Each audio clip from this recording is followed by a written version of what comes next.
everyone. Today we're really going to focus on listen, learn, and lead. So the number one thing is to educate. Educate yourself with conferences. Be involved in the latest educational publications.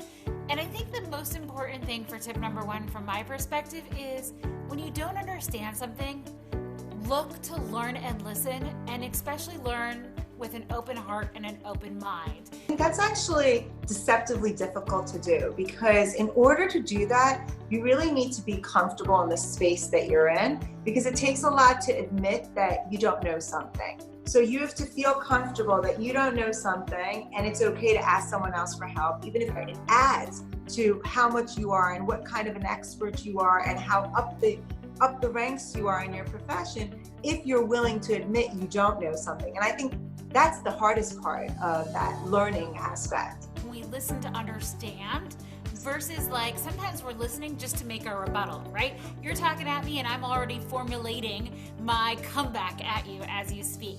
But it's really important to listen and sit with what you're hearing and then reflect that back. It takes us to our second point, is to make sure that you are connecting with the fresh new perspectives and people who are new in the profession.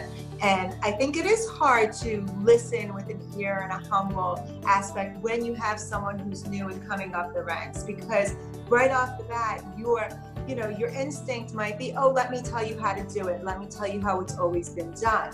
But it's very important to hear that new perspective that's coming in, the skill set that might not be there, and not to feel threatened or challenged by it. Encouraged by new trends and new waves, which takes us to number three, combine that and marry that with traditional experts, people who have been in the field for a long time and really know what they're doing and have the process down.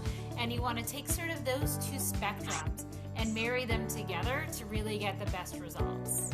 And if you can do that, if you can have the ability to acknowledge what you don't know and the strength to acknowledge what you don't know, that will allow you to take advantage of those who are newest in the fields and take advantage of those who've always been around. And though you might feel like that means, oh, you don't know anything and you're coming from a position of weakness, paradoxically, it really shows your strength to be able to acknowledge what you don't know and approach people who know more than you and don't know these things, because you're the one who's going to be able to bring it all together. In light of everything that's going on in the world, that listening and learning is one of the two most important things we can do right now.